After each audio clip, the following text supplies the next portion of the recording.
Okay, everybody. This is my new tuner for my car.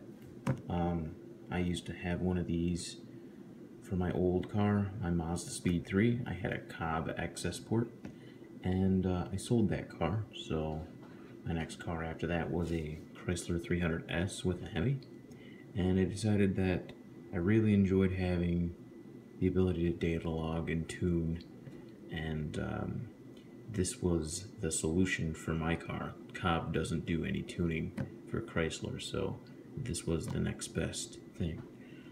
I think that Diablosport's Intune here is a pretty similar product to the Cobb access port. However, I do believe that Cobb access port was a better tool.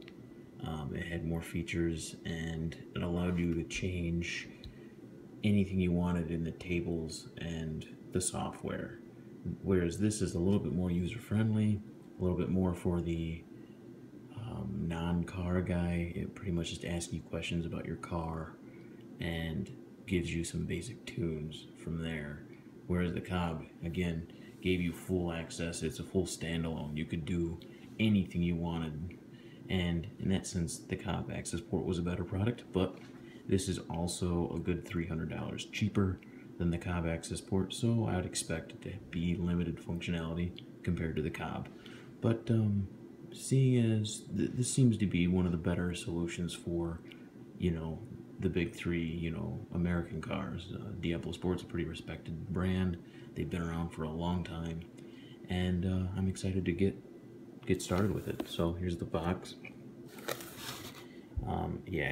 All the same basic stuff. It says you can do powerful performance, preloaded canned tunes. They call them mile per gallon booster. I don't think anybody uses that. Diagnostics and logging, that's pretty cool. It's the same features, so you can clear your DTCs and your engine lights. You can data log, which is a really powerful tool, and you do have access to that feature as a consumer, so that's pretty cool. Easy tune, so that's the powerful performance they're talking about. There's just canned tunes that come right from Diablosport, right in the package, and you basically tell it what kind of car you have, and there's basic tunes in there, safe tunes basically.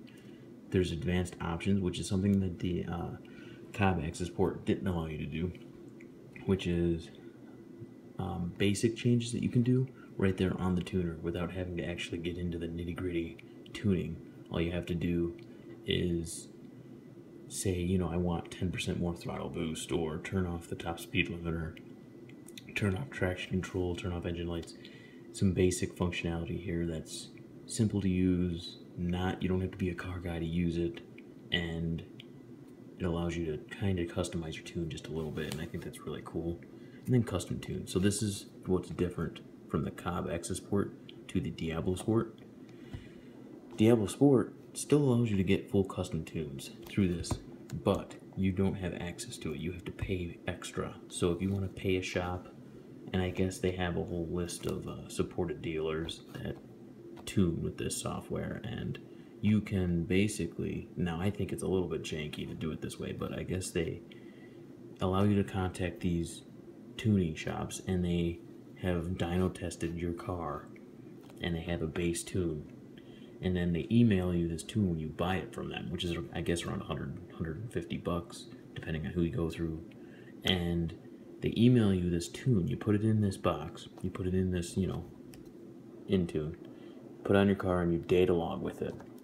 And you data log with it for, whatever they tell you to do, and you send that information back to them. And based on that information, they modify the tune for you and send you another one. So it's a cool idea, but it's a little bit cheap to do it that way, I think. But, it works, I guess, for people.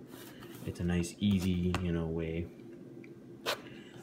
I do have the Chrysler version, so I guess there's different part numbers. I'm not sure where it's on the box. I have the I2010. That's the Chrysler part number.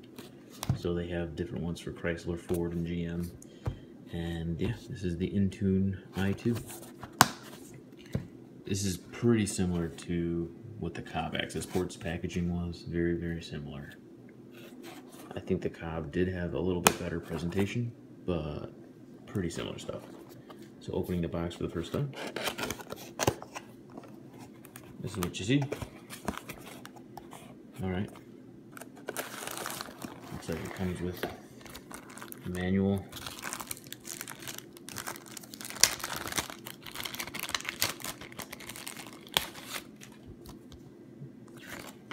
Basic stuff here.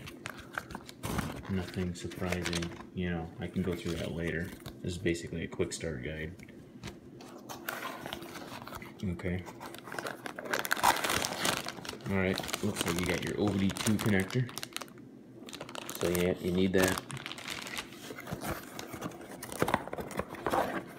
Oh yeah, and you got your USB to mini USB. So this is what you're going to do to connect it to your computer for updates and what have you.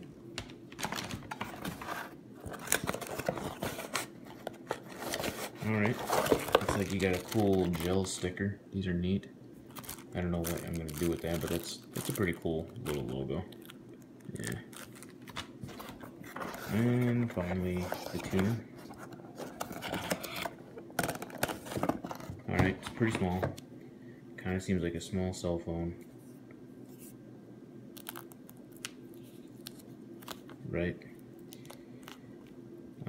First impressions are it's a little nicer than the Cobb. The Cobb access port did seem a little cheap to me when I first opened it, but the thing held up really well. I had that for 4 or 5 years and it seemed really nice. This has a nice textured plasticky finish on the back. This is nice. I like that. It seems pretty solid. Again, it's really small. I don't know what you'd call that, maybe a 2.5-inch screen. But yeah, it seems solid enough. I mean, it'll do the job just fine.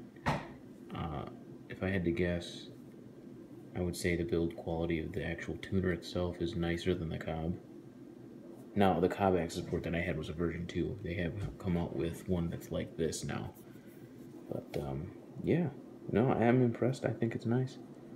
I'll take that off later. But, yeah. That's where you plug your OBD2 port in, and that's where you plug your computer in. So, yeah, I think it's a pretty nice tool. Thanks for watching.